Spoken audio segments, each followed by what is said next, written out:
صل على محمد وآل محمد.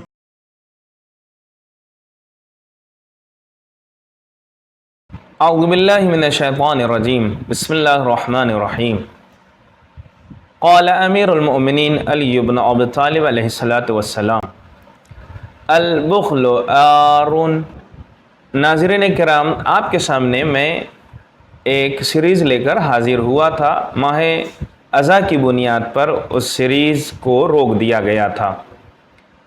اس کا عنوان تھا مثالی معاشرہ، جس کو مولائے کائنات کے کلمات قصار کے ذیل میں پیش کیا جا رہا.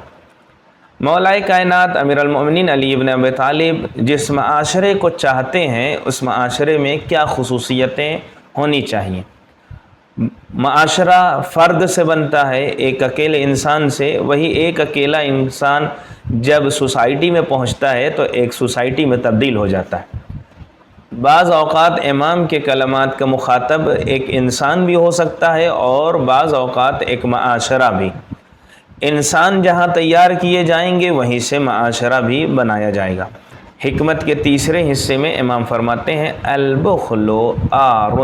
بخل کے معنی کنجوسی کے ہیں، یعنی انسان کم سے کم کنجوسی نہ کرے. بخل کا مطلب ہے دینا، خرچ کرنا.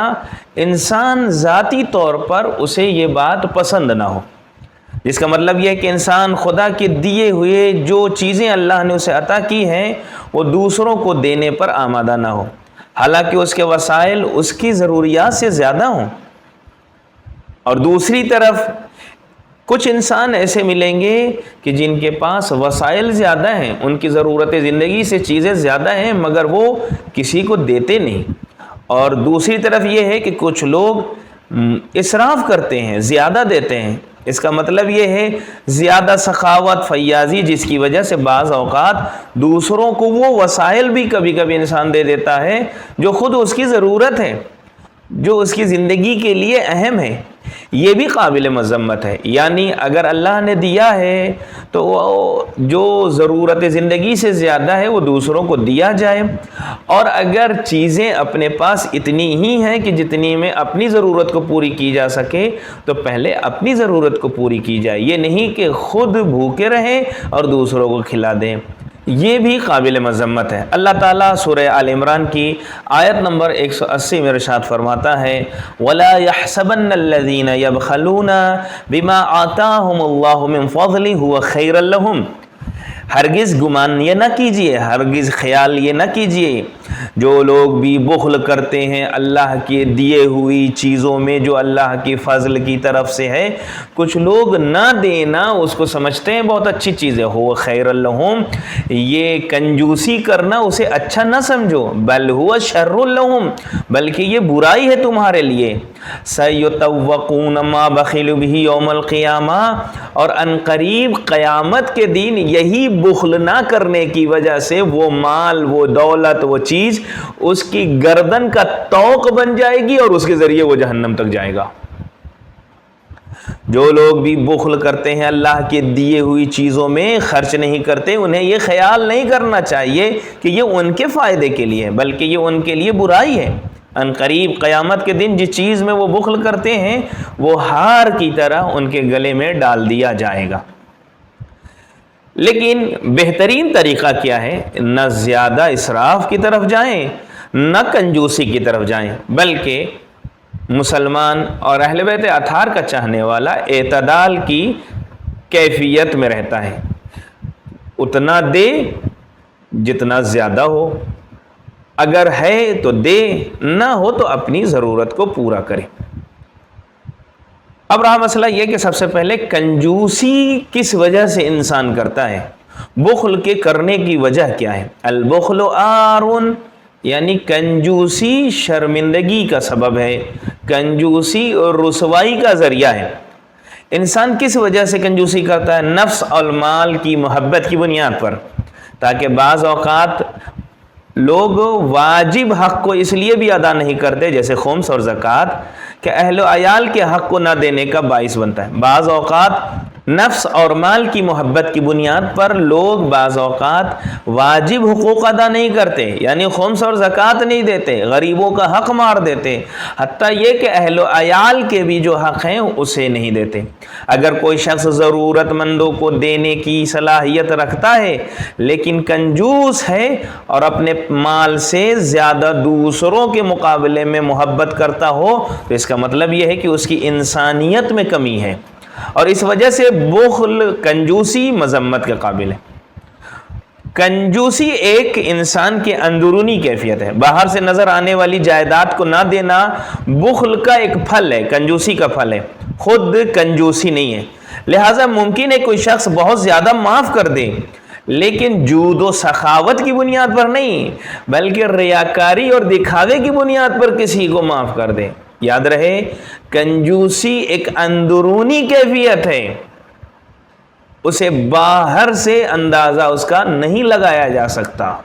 اگر کوئی خمس زکوٰۃ نہ دے تو وہ ظاہر ہو جاتی ہے۔ اہم پہلو جو اس میں یہ ہے وہ یہ ہے بخل اور کنجوسی کے کئی قسمیں ہیں۔ بہت سے لوگ مشہور ہیں، بہت سے لوگ دولت مند ہیں، علم والے ہیں، سماج میں ایک حیثیت رکھتے ہیں، مگر اس کے باوجود بھی کنجوسی کرتے ہیں۔ مثال کے طور پر مشہور آدمی اس بات میں کنجوسی کرتا ہے کہ میں کسی عام انسان کو اپنی شہرت کا فائدہ کیوں دلواؤں۔ مثلا بہت سے لوگ مشہور لوگوں کے پاس پہنچتے ہیں کہ آپ کے وسیلے سے میرا کام ہو جائے گا، مگر وہ ذریعہ نہیں بنتا۔ اس کا مطلب یہ ہے کہ یہ شہرت میں کنجوسی کر رہا ہے۔ کچھ لوگ پیسہ نہ دینے کی وجہ سے کنجوس ہو جاتے ہیں، کچھ لوگ علم نہ دینے کی وجہ سے، مثلا بہت سے لوگ آپ کو ملیں گے ایسے کہ وہ اس لیے دوسرے کو نہیں سکھاتے کہ اگر اسے سکھا دیں گے تو وہ میرا کام ٹھپ ہو جائے گا، جس کی بنیاد پر وہ اس میں کنجوسی کرتے ہیں۔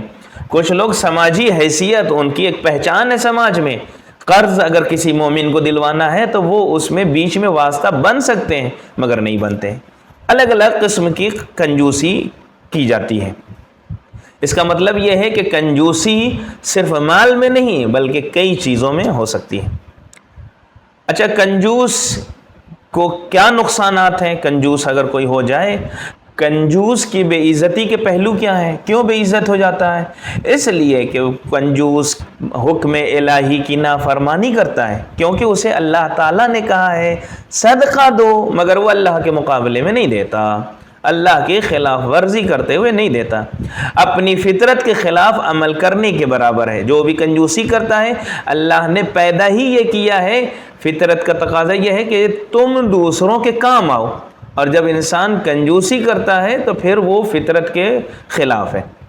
کنجوس معاشرے میں بے عزت ہوتا ہے، کنجوسی لوگوں کو نفرت کا ذریعہ بنا دیتی ہے۔ اگر کوئی کنجوسی کرتا ہے تو لوگ اس سے نفرت کرنے لگتے ہیں، قریب اور دور کے لوگ اس سے الگ ہو جاتے ہیں۔ کنجوسی آخرت کے عذاب کا سبب ہے۔